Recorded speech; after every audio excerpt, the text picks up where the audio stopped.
kembali lagi. Di sini kita akan membahas atau mereview salah satu jam tangan dari Casio, yaitu Casio DBC32. Sebelum itu, jangan lupa subscribe di channel ini ya. Baik. Nah, untuk yang pertama kita lihat dulu dari boxnya. Ini dusnya dus karton atau dus kardus berwarna biru dengan tulisannya Casio. Nah, ini ya, ada importirnya PT FJB Lifestyle. Lalu ada keterangan website Casio-nya. Langsung aja kita unboxing boxnya. Ini yang pertama ada kartu garansinya. Dia kartu garansinya original yang tadi diimpor oleh PT FJB. Nah, untuk keterangan atau ketentuan tentang garansinya bisa dibaca di lembar ini.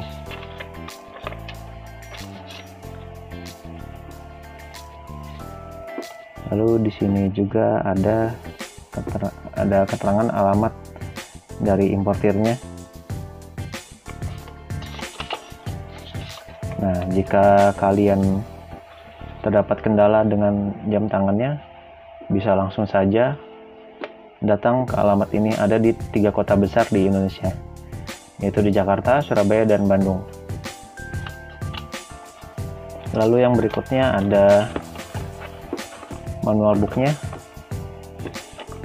atau petunjuk penggunaannya. Nah, ini ada dari berbagai bahasa Inggris, lalu ini bahasa Latin, sisanya bahasa Arab, dan ini bahasa Cina. Di sini panduannya sangat lengkap sekali dan cukup tebal ya. Lalu kita unboxing jam tangannya. Ada busanya juga, mungkin untuk menghindari adanya kerusakan akibat pergerakan di dalam boxnya. Nah, ini dia jam tangannya Casio DBC32 strip 1 ADF.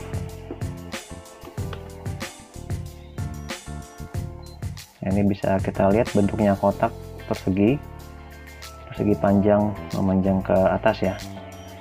Dan dia itu salah satu fungsi khasnya dapat digunakan sebagai alat hitung atau kalkulator. Nah, ada angka-angkanya dari 1, 0 sampai 9. Lalu ada tanda bagi, kali, dan kurang. Lalu salah satu fungsi yang menarik ialah dia bisa menyimpan sampai 25 data nomor telepon atau telememo. Nah, ini bentuk talinya. Talinya tali karet.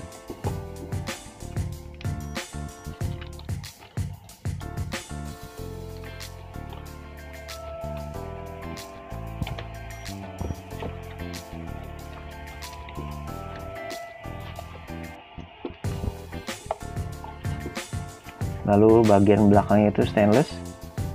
Di sini ada keterangan tipenya, lalu ada keterangan fungsi-fungsinya, 4 fungsi utama, fungsi unggulannya. Dan dia material bodinya nih plastik, cuman plastik solid, cukup keras ya. Jadi tidak terlihat ringkih. Dan dia di sisi kiri kanannya ada masing-masing 2 tombol.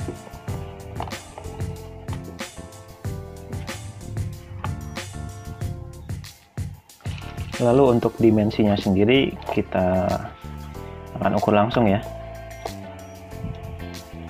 Lebar dari kiri ke kanan. Ini kita rapatkan di bagian kiri. Nah, ini sekitar 4,5 cm ya dari kiri ke kanan lebarnya. Lalu jarak atau lebar dari atas ke bawah atau dari batas pangkal tali yang atas sampai tali yang ke bawah, ini sekitar 5,5 cm. Jam tangan ini cocok untuk digunakan untuk pria atau wanita yang berukuran tangan kecil hingga sedang. Nah, saya akan coba dipakai di tangan saya. Nah, begini tampilannya. Dan dia masih ada sisa beberapa lubang lagi.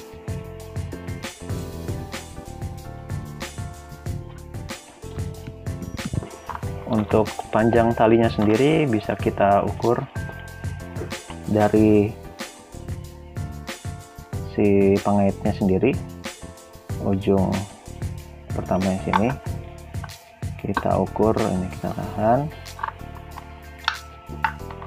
kita tarik garisnya lagi sampai ke lubang terbesar atau terakhir dari tali di dekat ujung ini, karena lubang ini yang digunakan untuk kira-kira orang yang memiliki tangan yang paling besar, dengan lingkar tangan yang terbesar yang dapat menggunakan jam tangan ini.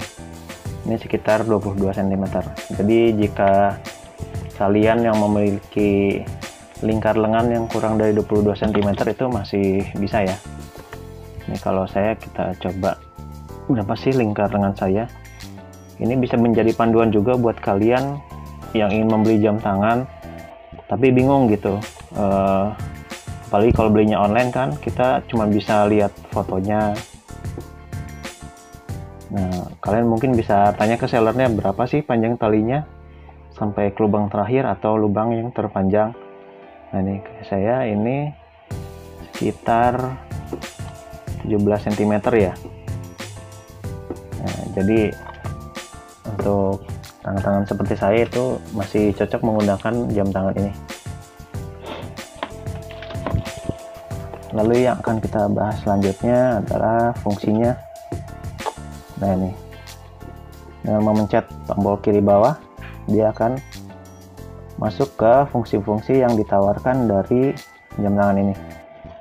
Nah, ini fungsi database untuk menyimpan data-data baik itu angka atau huruf. Lalu yang ini fungsi kalkulator. Kita coba ya, 100, ini ada perkalian dikali 2 sama dengan 200.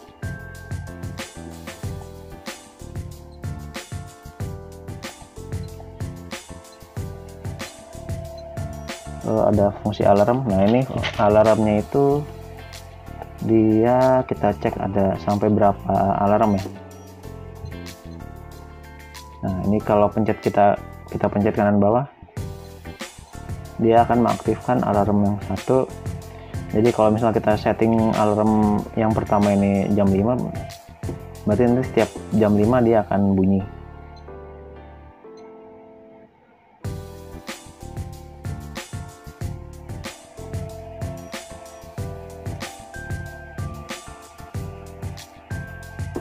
Nah, ini kita pencet di tombol yang ini yang ada tulisannya plus tel garis miring FWD, dia masuk ke alarm yang kedua. Ini alarm yang ketiga, keempat, kelima. Nah, jadi di jam tangan ini dia bisa maksimal sampai dengan 5 mode alarm atau 5 waktu alarm. Jadi kalau misalnya kita setting, mungkin cocoknya untuk kita jadwal apa ya, minum obat atau mengerjakan sesuatu, bisa sampai 5 alarm yang kita bisa setting. Ini fitur stopwatch untuk memulai dan mematikan, pencet bagian kanan yang bawah. Untuk resetnya, nah, pencet kiri atas. Lalu ada fitur apa lagi sih? Kita cek lagi. Dia ada fitur dual time. Jadi ini fungsinya untuk membedakan dengan waktu utama. Nah, jadi ini jam utama ini kita bisa setting berbeda dengan waktu dual time-nya.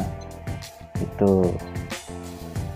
Nah, Oke, untuk fitur-fitur lain bisa kalian cek di modul ini. Bagaimana mengoperasikan data banknya. Ini kalkulator, alarm, stopwatch, dual time.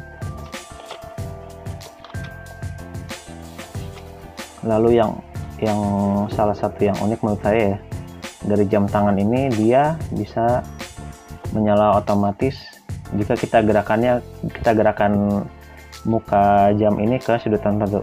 Kita coba dulu ya, kita gelapkan lampunya, lalu kita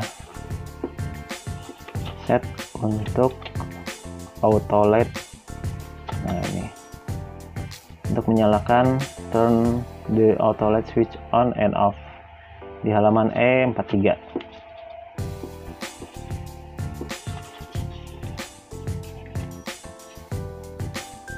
Nah, di sini keterangannya dengan menekan dan menahan tombol L.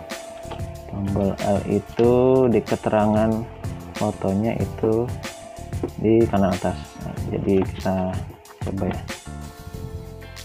Nah, ini kalau kita pencet tombol kanan atasnya dia lampu, cuman dia warna lampunya itu seperti neon ya, itu berwarna kuning. Nah, coba kita pencet dan tahan. Nah, dia di sini ada nah ini ada tulisannya di layar digitalnya itu yang paling atas auto light-nya. Nah, di sebelah ini kotaknya berwarna gelap. Di bawahnya kan ada tulisan 3 second dan mute. Nah, ini kita ulangi lagi ya. Coba kita tahan yang lama. Nah, dia auto light-nya mati. Kita tahan yang lama lagi sampai kotak di sebelah kiri tulisan auto light-nya menyala gelap. Nah, saya coba pakai dulu. Nah, kita gerakan. Nah, kita naikkan layarnya ke sudut tertentu sebesar, kalau nggak salah kalau di manual itu keterangannya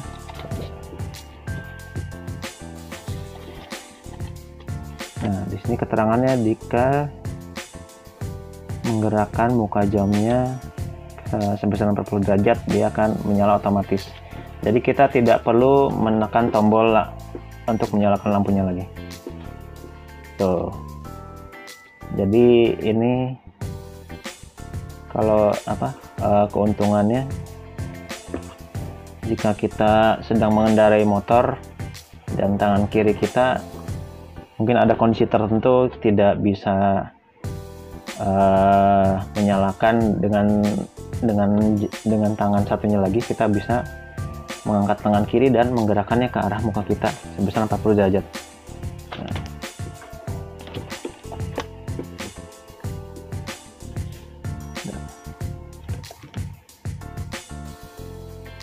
Nah, dengan memiringkan layarnya sebesar 40 derajat dia akan menyala otomatis ya.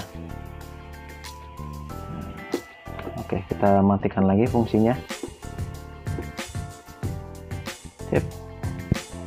Oke, jadi gitu saja ya untuk pembahasan review, unboxing, serta sedikit pembahasan fitur-fitur yang ada di jam tangan ini.